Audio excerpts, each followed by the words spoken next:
Amados hermanos, en el nombre de nuestro Señor Jesucristo, de la Virgen María,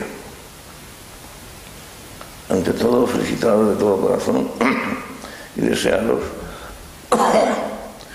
que los Reyes Magos nos pongan a todos unos buenos regalos, sobre todo el regalo de ser buenos y el regalo de un mundo mejor y de una iglesia mejor. Pero como he dicho, lo más importante de todo es que cada uno de nosotros nos acerquemos más al Señor, lo amemos más, y es que no podemos hacer que el mundo mejore o que la iglesia mejore.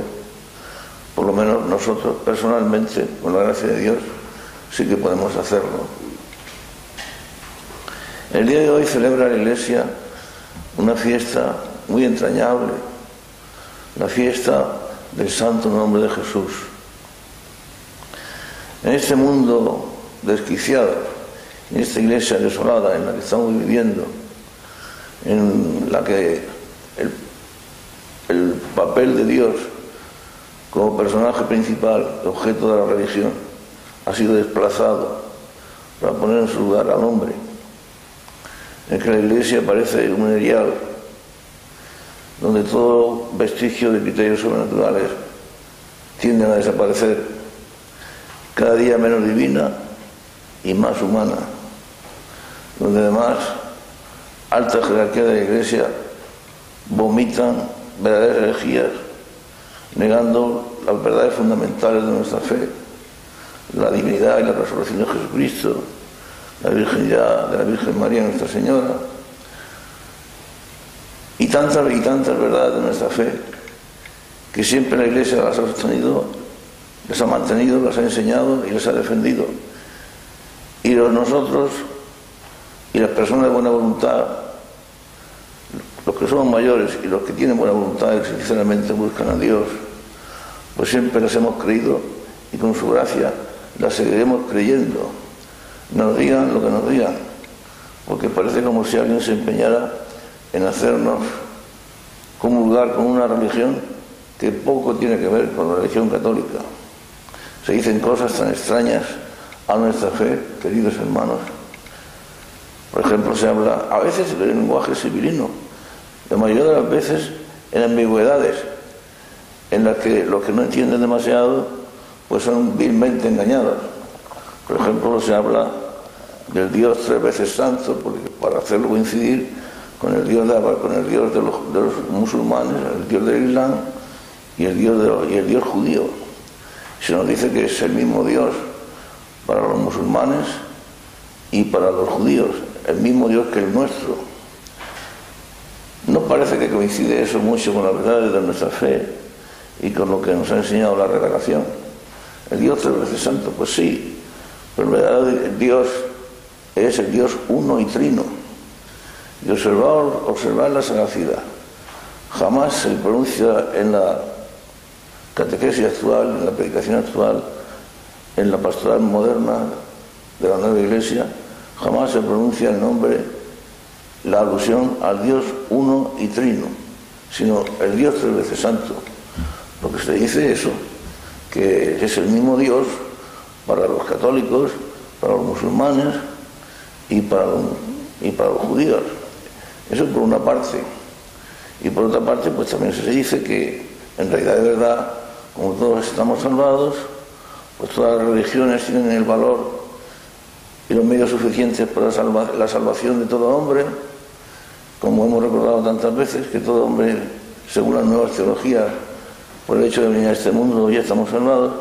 El caso es que las personas de buena voluntad, los que están empeñados en vivir la fe de sus padres y la suya propia, la que siempre han considerado y es la única y verdadera fe, las verdades inconmovibles que han sido reveladas por Dios y enseñadas y defendidas por la Iglesia a través de su magisterio a lo largo de tantos siglos, tantos y tantos siglos, ahora nos encontramos con la tristeza enorme de que parece que Jesucristo ha desaparecido desde nuestro entorno y no lo encontramos por ninguna parte. Hoy celebramos la fiesta del Santo Nombre de Jesús, pero ese nombre ya prácticamente no significa nada. se ha quedado como una denominación puramente piadosa, y eso para algunos, no para todos. Nos ocurre a nosotros algo parecido a lo que le pasaba a María Magdalena cuando fue a visitar el sepulcro después de una resurrección del Señor que ya había tenido lugar y ella desconocía, y se encuentra el sepulcro vacío y lloraba, y preguntan los ángeles a los que ella no reconoció que por qué lloraba, porque se han llevado a mi Señor y no sé dónde lo han puesto. Hermanos míos muy amados, algo de eso podríamos decir también nosotros y las almas de buena voluntad y los que buscan sinceramente a Dios y se empeñan en mantener las auténticas verdades de la fe, lo que la Iglesia ha enseñado a lo largo de más de 20 siglos. Parece que nos lo han quitado.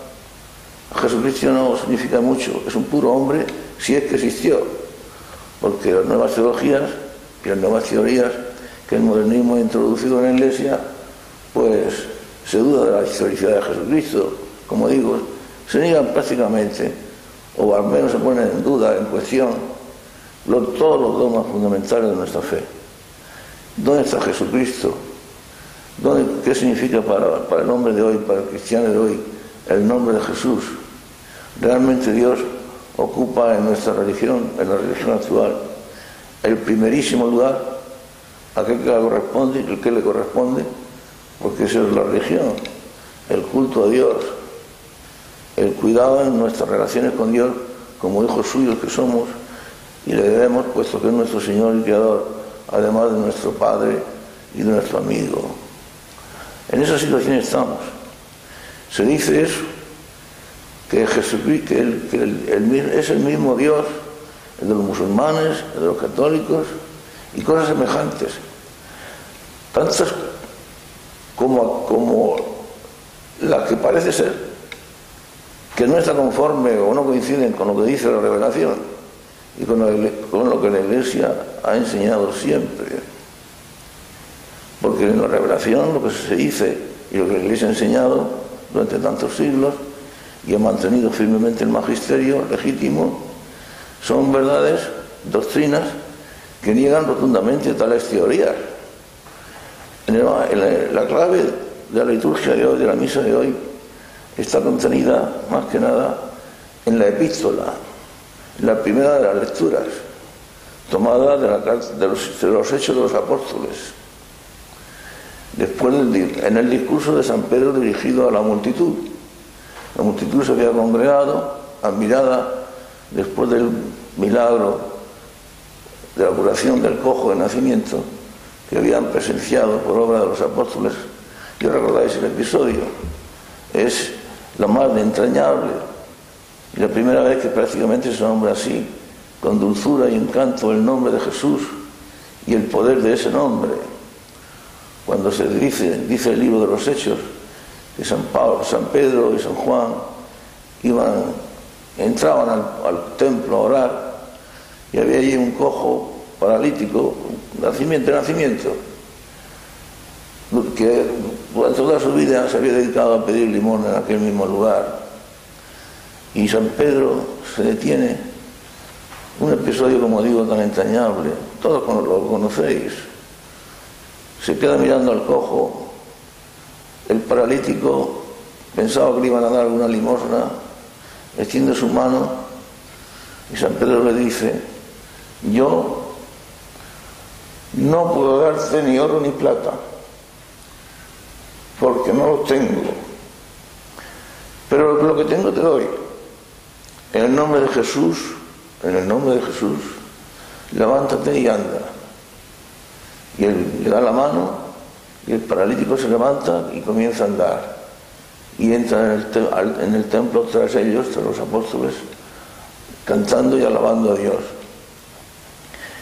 El milagro suscitó, como hemos dicho antes, la admiración de las muchedumbres. Y pensaban que los apóstoles eran algo así como una especie de dioses. San Pedro aprovechó la ocasión, dice el texto sagrado, que lleno del Espíritu Santo, para predicarle a la gente: hermanos, al que hemos curado, no lo hemos curado por nuestro propio poder, y en nuestro propio nombre, sino en el nombre de aquel a quien vosotros crucificasteis, porque no creísteis en él. La parte del discurso de San Pedro fundamental está en el capítulo 4 de los Hechos, en el verso 12, donde San Pedro dice literalmente estas palabras que, como he dicho antes, parecen no estar muy de acuerdo con las teorías modernas, de que la realidad de verdad Jesucristo no es necesario y que con cualquier medio y con cualquier nombre puede uno conseguir la salvación, en lo que consiste la salvación.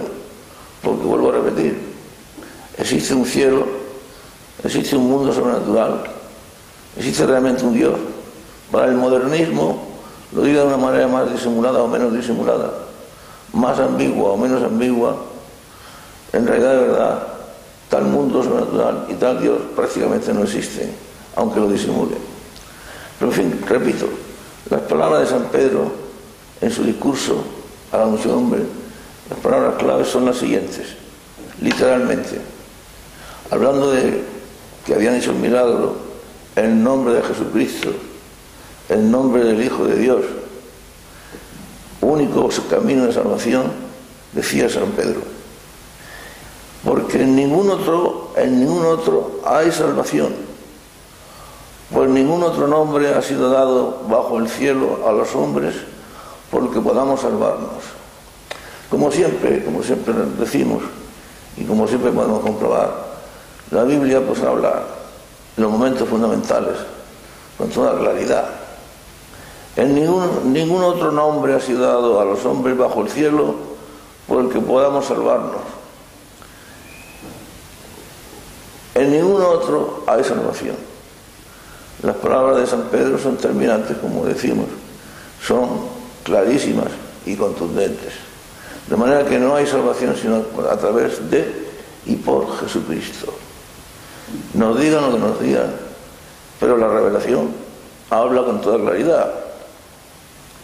Por eso, hablando del nombre de Jesús, el apóstol San Pablo, hablando de su persona, hablando de lo que Jesús significa y del papel por el cual el Padre lo envió al mundo, al Verbo hecho carne, en la carta dirigida a los fieles de Filipos, a los filipenses, en el capítulo 2, decía el apóstol San Pablo, Dios lo exaltó y le otorgó el nombre que está sobre todo nombre,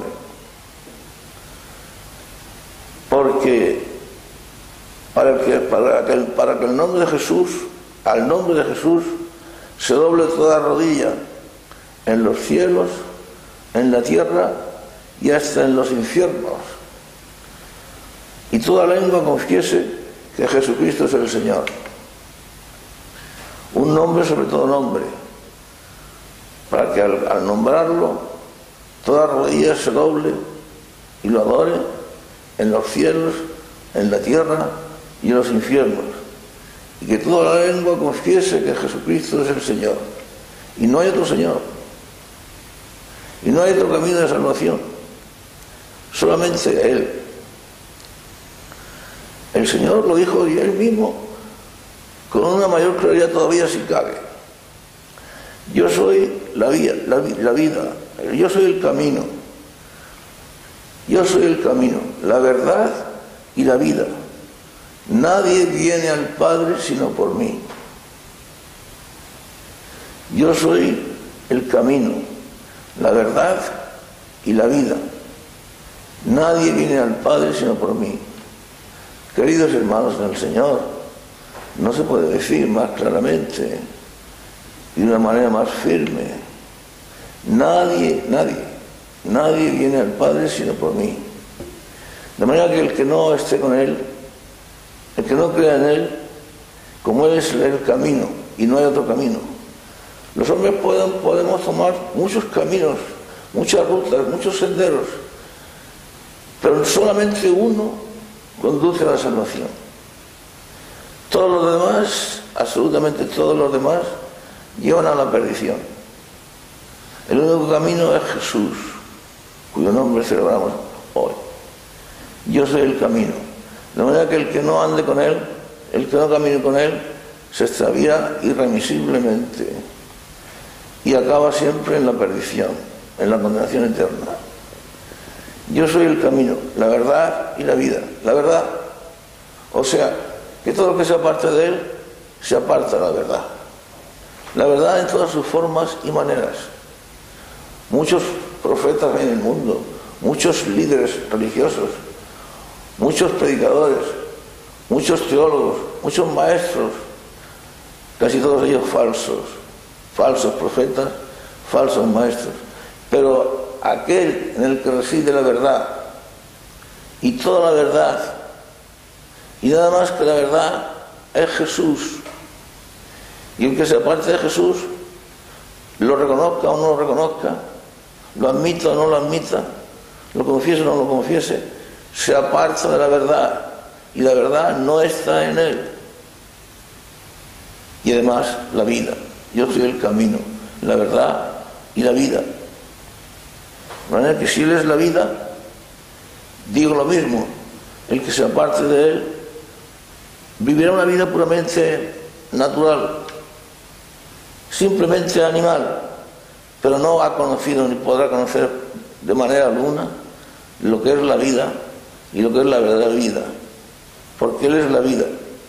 Yo soy el camino, la verdad y la vida.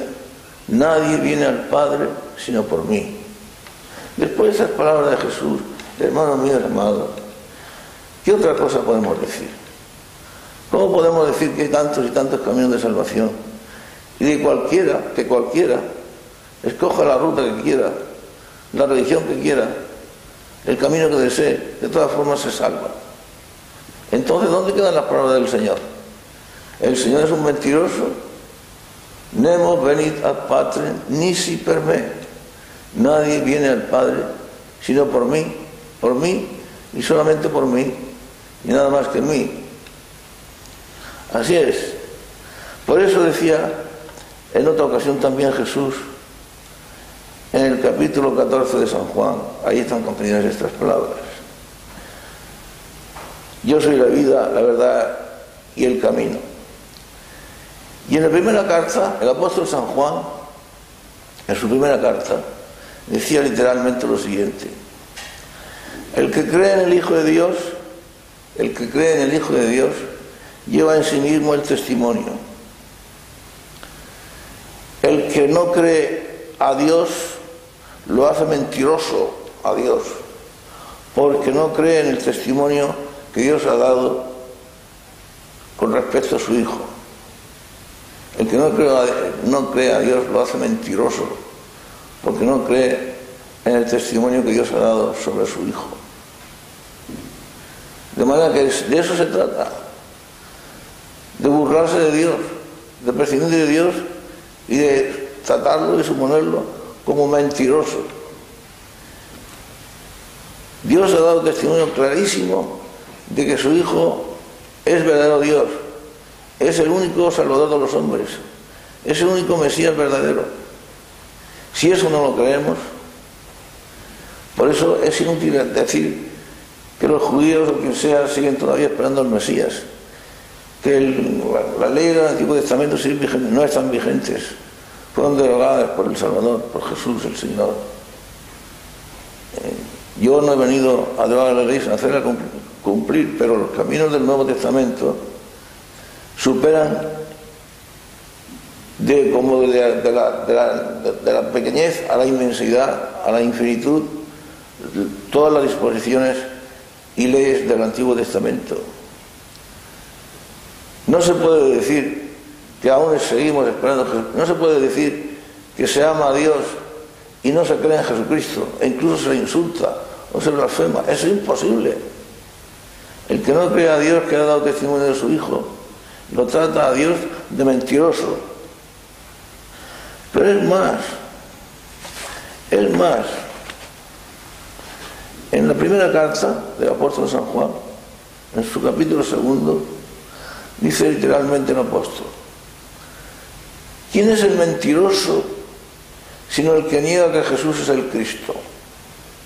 Ese es el anticristo, el que niega al Padre y al Hijo.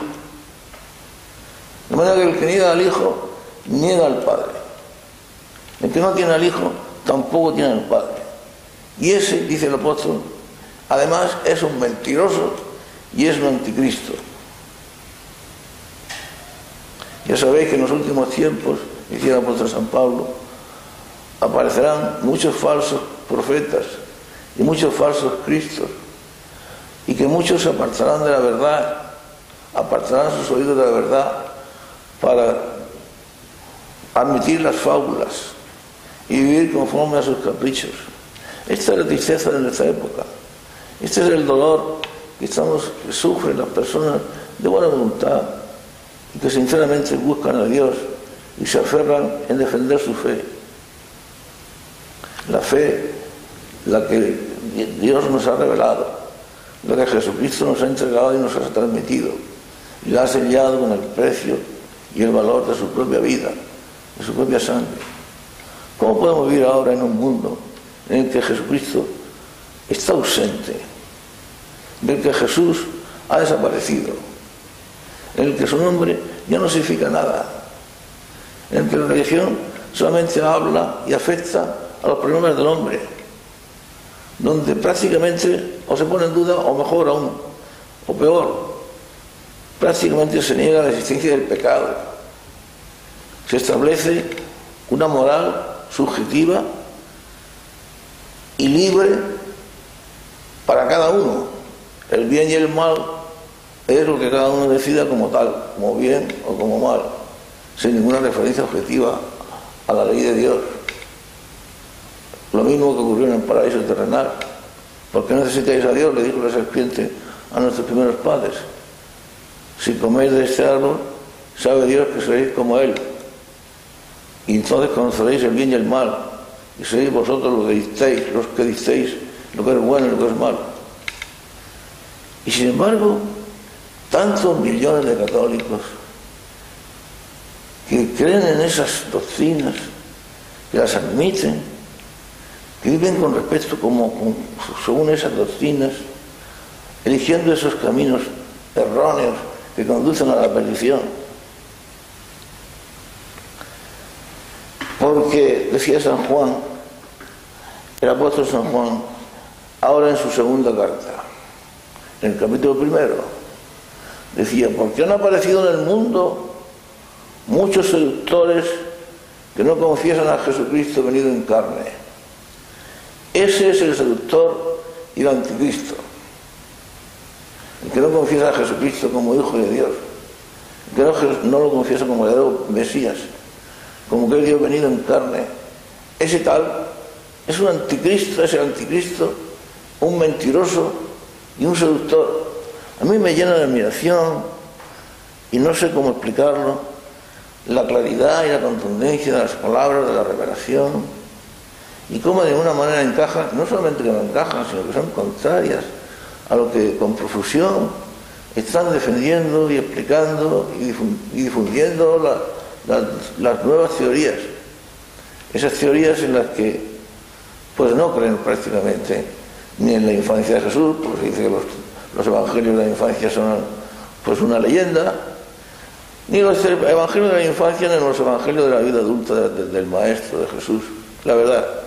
Porque la Biblia hay que examinarla con lupa a la luz de los nuevos descubrimientos filosóficos, filológicos, científicos, unos procedimientos científicos que quizá la ciencia de antes no poseía, y los cristianos vivían engañados y de buena fe, pero en realidad de verdad la luz, la Biblia no se lee a la luz de la fe, que es la única forma de entender la Biblia, de entender, de escuchar y comprender la palabra de Dios y lo que Dios nos quiere decir a través de ella. Yo, hermanos míos, os confieso que por la gracia de Dios, no por mis méritos, por la gracia de Dios, desde niño y desde que comencé a estudiar, y creo que he estudiado la Biblia a fondo, creo, quizá no tanto como otros, los expertos, pero sí lo suficiente.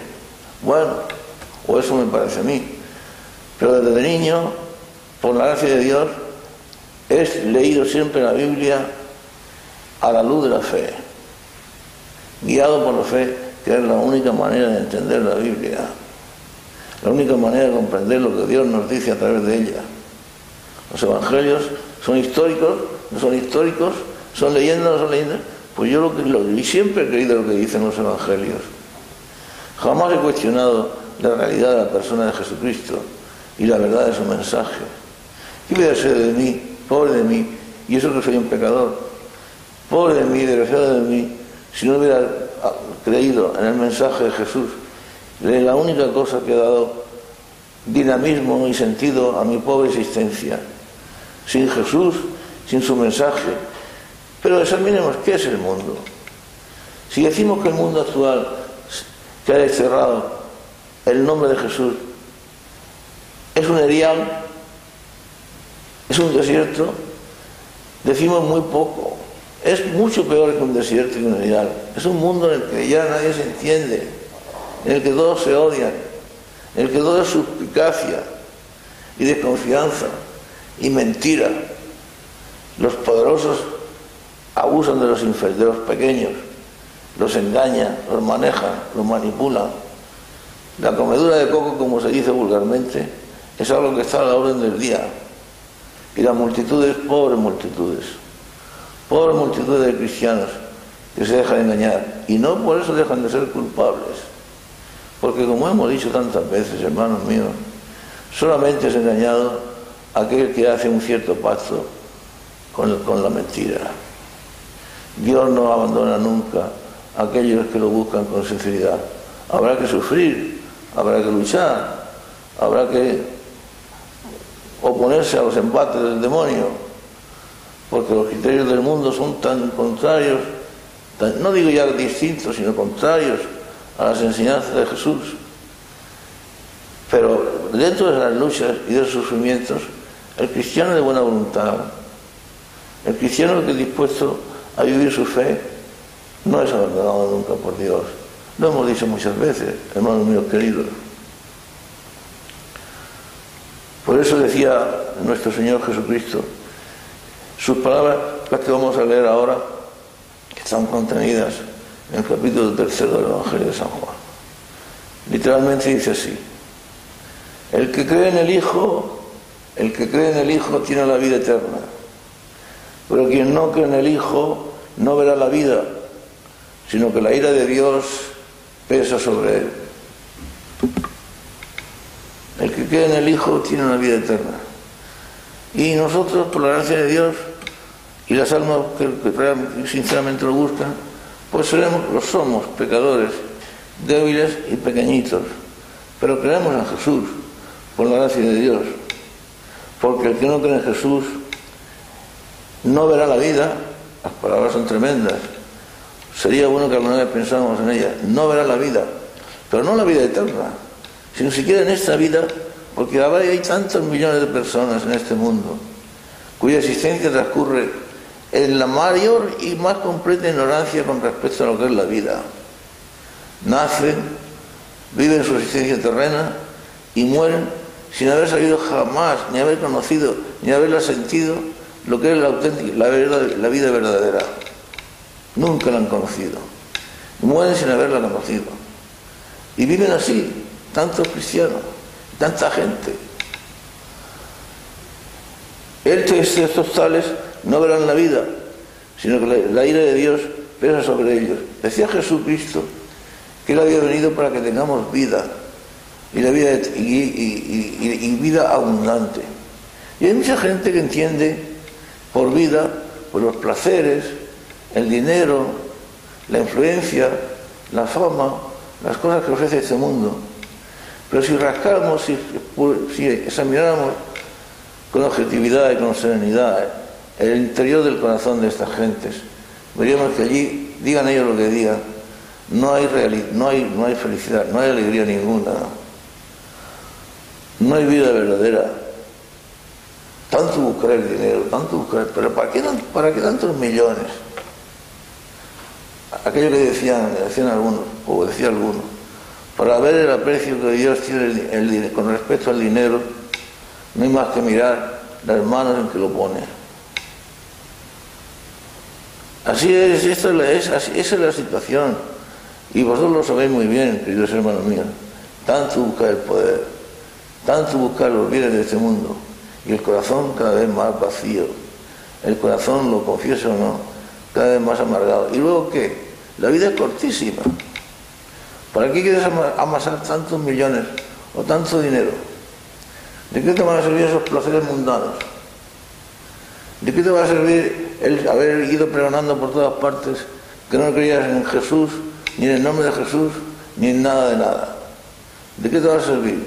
Y cuando comparezcas ante el tribunal de Dios, porque compareceremos todos, da lo mismo que lo creamos o que no lo creamos.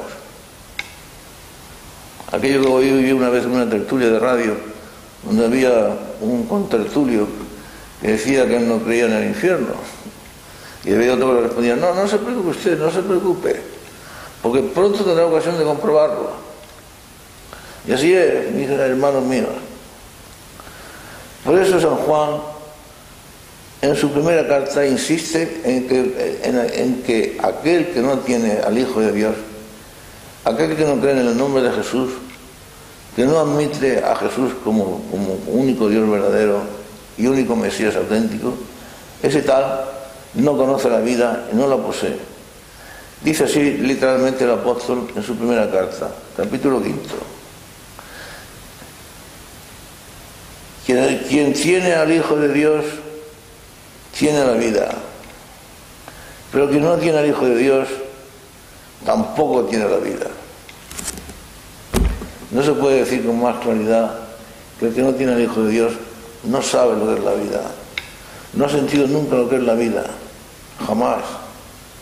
Yo digo, hermanos míos queridos, confieso públicamente y solemnemente que he vivido intensamente la vida cuando he sido bueno, al mismo tiempo que digo también que no la he vivido cuando he sido malo. Así como suena. Por eso a mí me sorprende cuando muchos nos llaman a los pobrecitos que buscamos sinceramente a Dios y nos empeñamos en mantener la fe verdadera, la fe revelada por Dios, enseñada por Jesucristo, sellada con el precio de su propia vida y su propia sangre, con lo cual demostró su amor hacia nosotros, el amor de Dios hacia nosotros. Nadie demuestra más amor que el que da la vida por sus amigos. Él, nuestro Señor, exaltado sobre todo nombre, aquel ante el cual se dobla toda rodilla, en el cielo, en la tierra y hasta en los infiernos, y nosotros lo adoramos como nuestro verdadero Dios. Y al mismo tiempo, hermanos míos, al mismo tiempo que lo adoramos como nuestro verdadero Dios y lo reconocemos como tal, lo queremos como amigo, porque Él es nuestro amigo. Yo ya no llamaré siervos, sino amigos. Y demostró su amor y su amistad y la intimidad que desea tener con nosotros y el tú a tú que desea mantener con respecto a las relaciones con nosotros, dando su vida. Un hombre no puede demostrar su amor de otra forma, de una forma mejor. Nadie demuestra más amor que el que da la vida por sus amigos. Y Él es nuestro Señor. Ha establecido el Padre, el Dios, que ante Él se doble toda rodilla. Pero Él ha querido ser más que nuestro Señor, nuestro amigo. Yo ya no llamaré siervos, sino amigos. Él es nuestro Señor, pero Él es nuestro amigo. Y Él que da dinamismo y sentido a nuestra vida. Nos llaman tristes, nos llaman profetas de calamidades, nos llaman agoreros. Pero queridos hermanos míos, la tristeza es algo que es muy relativo. Hay ocasiones, por desgracia demasiadas ocasiones, en las que sobran motivos para estar tristes. Hay una pobreza, una tristeza cristiana. Jesucristo lloró ante la tumba de su amigo Lázaro. Jesucristo lloró muy condolido ante el rechazo de su pueblo, después de la entrada triunfal en Jerusalén, por ejemplo, cuando Jesucristo decía: oh Jerusalén, Jerusalén, cuántas veces he querido cobijarte como la gallina sus polluelos debajo de sus alas, y tú no has querido. ha rechazado el tiempo de mi visitación y por eso será castigada y destruida.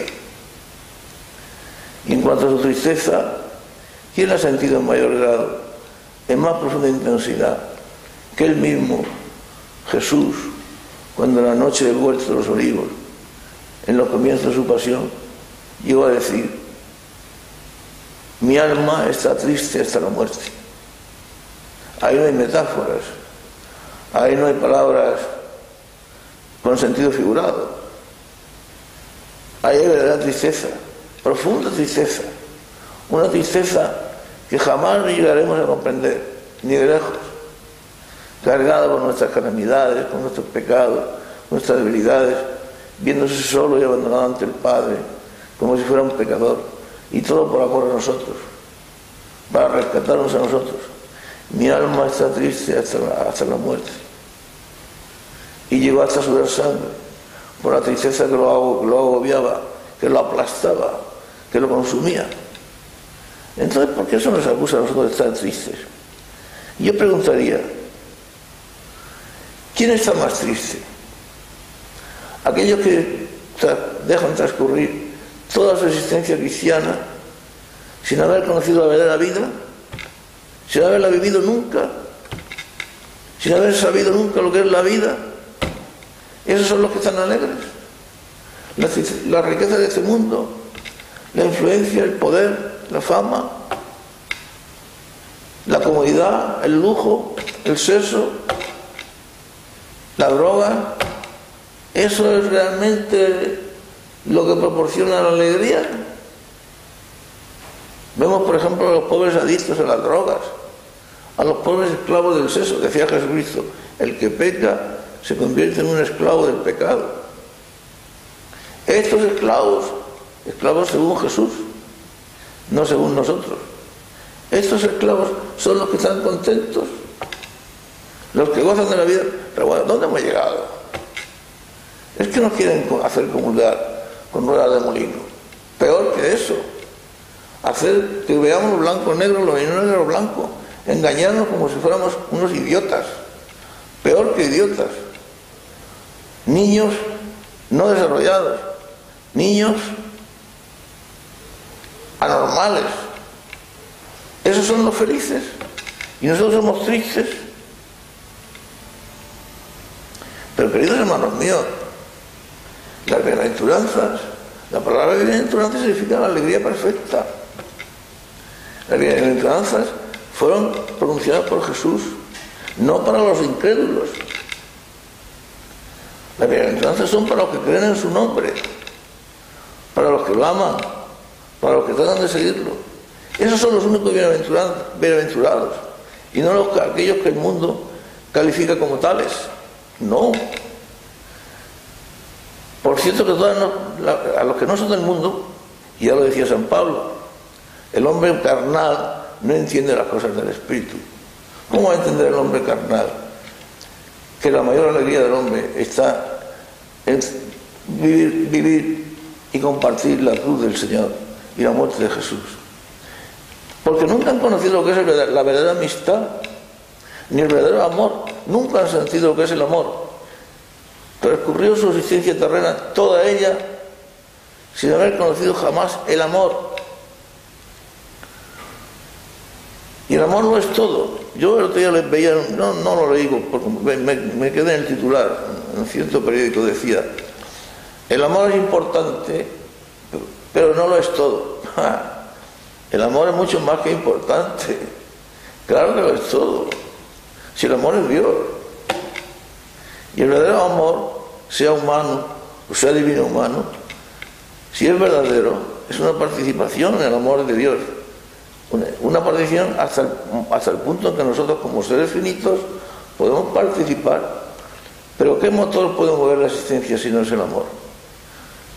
¿Qué quería decir Dante cuando acaba su obra cuasi divina de la Divina Comedia, diciendo que el amor que mueve al sol y a las estrellas?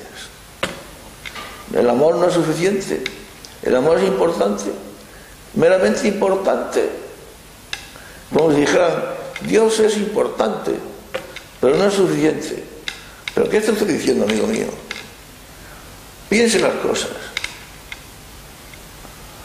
Entonces, la verdadera alegría, las bienaventuranzas, son para los crédulos, para los que creen en Jesús y le siguen, no para los incrédulos, porque además, para los incrédulos no pueden de ninguna manera ni creer ni admitir que son bienaventurados los pobres, que son bienaventurados los que lloran, que son bienaventurados los que, teniendo hambre y sed de justicia, son perseguidos por causa de la justicia, que son bienaventurados los limpios de corazón, que son bienaventurados los mansos, los que buscan la paz, bienaventurados los pies de los que difunden la paz, decía el antiguo profeta. Las bienaventuranzas no son para los incrédulos. Luego, la alegría no es para los incrédulos, es para los verdaderos discípulos de Jesucristo. El gozo, que es uno de los frutos, dicen que el segundo, según la enumeración que hace San Pablo, de los gozos y frutos del Espíritu Santo. El primero es el amor, pero el segundo es el gozo, y el gozo es exclusivo. El verdadero gozo en este mundo y en el otro es cosa exclusiva, como un fruto del Espíritu Santo. Y eso no es para los incrédulos. El Espíritu Santo no proporciona su gozo, el gozo de su presencia, el gozo de la alegría perfecta. No. Lo que no es para los incrédulos, sino para los que creen en el nombre de Jesús. De ir a la reconvención de Jesús al apóstol Santo Tomás, aquel que decía que si no tocaba sus llagas y no veía sus llagas, no creería. Y luego le dice Jesús: Tomás, has creído en mí, después de que el apóstol se había arrepentido y se había arrojado llorando a los pies del Maestro. Señor mío y Dios mío. Y le dice Jesús: Tomás, has creído en mí porque me has visto. Pero bienaventurados aquellos que han creído en mí sin haberme visto. Esos que vivieron profundamente su fe y llevaron su confianza en Jesús a tal extremo que sin haberle visto creyeron en él y lo amaron, como decía San Pedro en una de sus cartas, cuando decía: felices vosotros y bienaventurados vosotros, porque sin haberlo visto nunca a Jesús, habéis creído en él y lo habéis amado. No recuerdo si lo decía en la primera o segunda carta, no recuerdo, pero lo dice San Pedro así: bienaventurados vosotros porque no lo habéis visto nunca, pero habéis creído en él y lo habéis amado. Por eso, aquel pasaje tan conocido de todos nosotros, del cual tantas veces hemos hablado, San Francisco de Asís, el santo de la perfecta alegría. La alegría perfecta. Hoy que día quiere hacer San Francisco de Asís poco menos que un socialista, que un pobre, entendido la pobreza, que esa no es la pobreza, en sentido socialista, en sentido marxista, y no sé cuántas cosas más. San Francisco de Asís es algo mucho más grande que eso. Está muy por encima de eso. Si queremos definir de verdad a San Francisco, ni siquiera como él mismo se llamaba, el pobrelo, el pobrecito. No. San Francisco era un enamorado de Dios. De ahí su alegría perfecta. ¿Os acordáis del pasaje?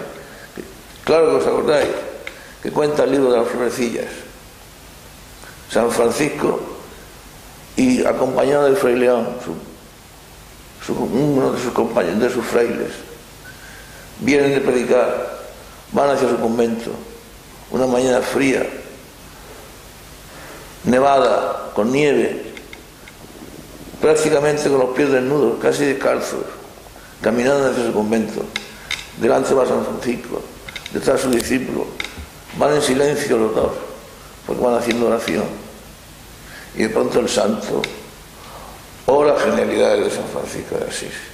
Yo siempre he sido un admirador, un gran, y lo soy siempre, de este santo, uno de los hombres que más han influido en la historia de la humanidad.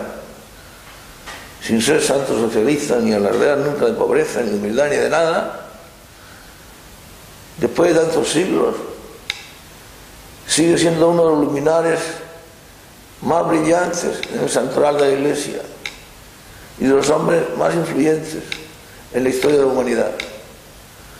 Y se vuelve y llama a sus discípulos: Fray León, ovejuela de Dios, acércate. Sí, Padre, mira, escucha y escribe, Fray León. Si ahora cuando lleguemos a nuestro convento nos encontramos con que los frailes menores, nuestros hermanos, conocen todos los secretos, todas las ciencias y todas las lenguas de la naturaleza, conoce, escribe, Fray León, que no está ya en eso nuestra verdadera alegría. Y siguen caminando, y al rato Francisco de Asís se vuelve otra vez: Fray León, ovejuela de Dios, escribe. Si ahora cuando lleguemos a nuestro convento nos encontramos con que los frailes hablan lenguas de ángeles y poseen todos los carismas, el don de lenguas, el don de hacer milagros, aman a Dios como los ángeles, escribe Fray León, que en eso no estaría tampoco nuestra perfecta alegría. Entonces Fray León se pone triste y dice: Padre, entonces, si tampoco en eso, ¿en qué está nuestra perfecta alegría? Y la respuesta del santo, diametralmente opuesta, enteramente opuesta a todos los criterios del mundo. Una respuesta que, como dice San Pablo, el hombre animal, el hombre carnal, jamás hubiera podido conocer, pues solamente lo puede pensar y conocer y vivir y sentir el hombre que vive en el Espíritu de Dios. Escribe Fray León: si ahora cuando lleguemos a nuestro convento, ateridos de frío, cansados, hambrientos, llamamos a la puerta de nuestro convento y el hermano portero no nos reconoce y no nos abre, y nosotros insistimos una y otra vez hasta que el hermano portero, tomándonos por unos facinerosos, sale y nos apalea y nos arroja al suelo, y nosotros lo sufrimos humildemente, con paciencia, por amor de nuestro Señor Jesucristo. Escribe Fray León que en eso estaría nuestra perfecta alegría. Eso sí que es una frase genial. Eso sí que son pensamientos más divinos que humanos, o cuasi divinos, al mismo tiempo que se elevan sobre todos los pensamientos humanos. ¿Cómo va a entender el mundo esos criterios? Y nos llaman tristes, nos llaman profetas de calamidades. Pero bueno, pero no se trata de ser profetas de calamidades, se trata sencillamente de ser profetas de la verdad. Como yo decía el otro día, si estoy viendo una cosa, pues tendré que decir lo que estoy viendo. Si es buena, tendré que reconocerla como buena. Si es mala, tendré que denunciarla como mala. Para así que nos convirtamos en profetas optimistas. No existe el pecado. Dios es bueno, Dios es misericordioso. Cada uno es suficiente para salvarse, con hacer el bien y el mal, o el mal, según le dice su propia conciencia. Su propia conciencia. Y ya está, y eso es. Y somos nosotros los profetas de la tristeza. La tristeza es aquellos que no aman a Dios, que no creen en el nombre de Jesús, que no están enamorados de Jesús, que no son discípulos de Jesús, que no lo buscan, por muy pecadores que sean. Nosotros lo somos, pero con todo su corazón. No lo buscan porque no creen en Él, sencillamente. Y esos son los profetas de la alegría, y esa es la alegría que el mundo es capaz de proporcionar. Seamos sinceros, hermanos bien queridos. ¿Y luego qué? ¿Qué vamos a hacer con los millones y con los placeres y con la influencia y con el poder? Con lo cortísima que es la vida. Para ver el aprecio en que Dios tiene el dinero, no hay más que ver las manos en que lo pone. ¿Y esos son los hombres felices? ¿Esos son los hombres que van a ayudar a los demás hombres, sus hermanos?